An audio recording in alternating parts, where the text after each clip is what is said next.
Welcome friend, welcome to night study circle. आज के इस वीडियो में हम लोग बात करने वाले हैं रदरफोर्ड के अल्फा स्कैटरिंग एक्सपेरिमेंट के ऊपर और उसके एक्सपेरिमेंट क्या उसने किया और क्या ऑब्जर्व किया।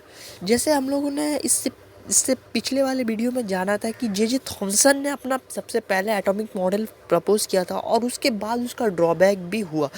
उसका कारण भी हम लोगों ने जाना कि जो उसने जब एटॉमिक मॉडल दिया था उसमें उसने बोला कि जो एटम होता है एक तो पॉजिटिव स्फीयर होता है और उसके बीच में इलेक्ट्रॉन क्या हो रहा है, अबॉइंडेड होकर रहता है। लेकिन इस वीडियो में हम लोग बात करेंगे रदरफोर्ड का अल्फा स्कैटरिंग एक्सपेरिमेंट में और टाइम हुआ तो इसमें हम लोग रदरफोर्ड के एटॉमिक मॉडल के बारे में ही बताएंगे। लेकिन हम लोग का मेन टॉपिक जो है आज है रदरफोर्ड का अल्फा स्कैटरिंग एक्सपेरिमेंट को जाना। रदरफोर्ड जो है जे थॉमसन का स्टूडेंट था और ये जो एक्सपेरिमेंट इसने किया, ये बात तब स्टार्ट होती है जब हेनरी बैकरेल नाम के साइंटिस्ट ने, हेनरी बैकरेल नाम के एक साइंटिस्ट था जिसका नाम था हेनरी बैकरेल। जैसे मैंने बोला कि हेनरी बैकरेल नाम के एक साइंटिस्ट ने, फ्रांस का साइंटिस्ट में 1886 के अंदर में रेडियो एक्टिव एलिमेंट का डिस्कवरी हो चुका था। तब रदरफोर्ड नाम के एक साइंटिस्ट थे जो किसके जे थॉमसन के स्टूडेंट थे। वो बहुत वेल पैसे वाले थे, तो उन्होंने एक्सपेरिमेंट करना चाहा कि क्या जो मेरे गुरु जे थॉमसन ने जो मॉडल तैयार किया था वो मॉडल सही था, क्यों वो रिजेक्ट हुआ, कारण क्या था। तो उसके बारे में उन लोगों ने जानने के लिए एक अल्फा स्कैटरिंग एक्सपेरिमेंट का डिस्कवरी किया।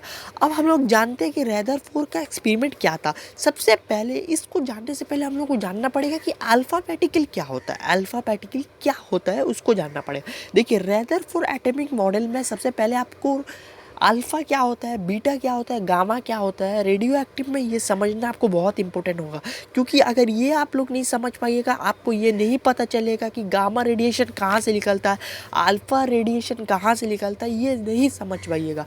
तो अल्फ़ा रे जो है वो निकलता क्या है और वो क्या होता है। अल्फ़ा रे समझ लीजिए हीलियम जो होता है, हीलियम लाइटेस्ट एलिमेंट होता है, लाइटेस्ट एलिमेंट इनर्ट गैस होता है, उसका न्यूक्लियस को अल्फा पार्टिकल बोला जाता है। अल्फा पार्टिकल क्या होता है, हीलियम का न्यूक्लियस होता है। हीलियम क्या होता है, हीलियम में 2 पॉजिटिव चार्ज होता है और 4 क्या है, मास बाई प्रोटॉन होता है, 4 AMU होता है, एटॉमिक मास यूनिट होता है। तो ये होगी अल्फा के बारे में। अब देखिए, it is the nucleus of helium. मैंने अभी बोला कि ये क्या होता है, हीलियम का न्यूक्लियस होता है। किसका न्यूक्लियस होता है, हीलियम का न्यूक्लियस होता है। अब देखते हैं रेडियो एक्टिव एलिमेंट के जरिए अल्फा स्कैटरिंग एक्सपेरिमेंट रदरफोर्ड कैसे किया। सबसे पहले उसका ऑब्जर्वेशन देखिए, इस डायग्राम को गौर से देखिए। उसने क्या किया, बीच में गोल्ड फॉइल को रखा और चारों तरफ से एल्युमिनियम का प्लेट को पूरा कवर किया, उसको टीना को, एल्युमिनियम और टीन को उसने बैंड करके उसको चारों तरफ लगाया और सामने एक लीड का बॉक्स रखा जिसमें से एक होल हुआ था और उसमें अंदर में, उस लीड बॉक्स के अंदर में उसने रेडियो एक्टिव एलिमेंट रेडियम को रखा जिससे हम लोग को अल्फा रेडिएशन निकाली। तो उसने क्या क्या ऑब्जर्व किया उसको देखिए। पहला पॉइंट है, nearly 99.9% alpha particles passes undeviated. उसने बोला कि जो 99% जो अल्फा पार्टिकल निकल रहा है वो इस गोल्ड फॉइल को दे के पेनिट्रेट करके दीवार से चीर के निकल जा रहा है। चीर के तब निकलेगा जब उसके अंदर कोई मास नहीं होगा, उस दीवार के अंदर मास नहीं होगा, तभी पेनिट्रेट करके।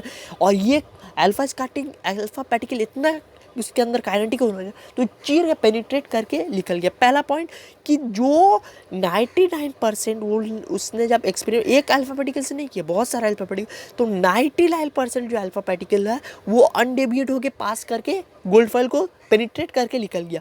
उसके बाद दूसरा पॉइंट है, सम ऑफ द अल्फा पार्टिकल्स वो है डिप्लीकेट बाय द स्मॉल एंगल। कुछ अल्फा पार्टिकल जो है, कुछ अल्फा पार्टिकल वो स्मॉल एंगल बना रहा है, जैसे 30 डिग्री बना रहा है, कोई 40 डिग्री बना रहा है, कोई 60 डिग्री बना रहा है, छोटा एंगल बना रहा है कुछ अल्फा पार्टिकल।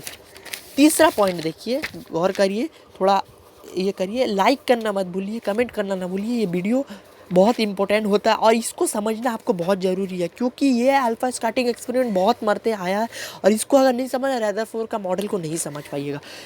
तीसरा पॉइंट है, very few of the alpha particle. Very few मतलब 20,000 में से एक अल्फा पार्टिकल क्या होगा, return back duplicated by a large angle 180 degree या 90 डिग्री से ज़्यादा होगा। कुछ अल्फा पार्टिकल जो है, कितना अल्फा पार्टिकल, 20,000 से कोई एक अल्फा पार्टिकल होगा, वो क्या हो रहा है, रिटर्न बैक कर रहा है, कितना 90 डिग्री बना रहा है, 90 डिग्री या 90 डिग्री से ज़्यादा, ये 180 डिग्री बना रहा है, डिविएट करके वापस आ रहा है, डिप्लीट करके वापस आ रहा है। तीसरा पॉइंट है, most of the alpha particles pass straight line. Most of the alpha, बहुत सारा अल्फा पार्टिकल क्या हो रहा है, स्ट्रेट लाइन में चला जा रहा है पेनिट्रेट करके। तो रदरफोर्ड का एटॉमिक मॉडल में भी देखेंगे। रदरफोर्ड का एटॉमिक मॉडल क्या है, most part of the atoms are empty. इसका जो कारण था, जो बोलिस की जो एटम 99% जो अल्फा पार्टिकल है, 99% अल्फा पार्टिकल क्या हो रहा है, अनडेविएट होकर चला जा रहा है, पेनिट्रेट कर रहा है। उसका कारण ये है कि एटम के अंदर जो बहुत सारा जो स्पेस है वो खाली है, एटम के अंदर जो बहुत सारा प्लेस है वो खाली है। दूसरा बोलिस, the positive charge are very, the positive charge are very and there is something heavy in atom, atom के अंदर।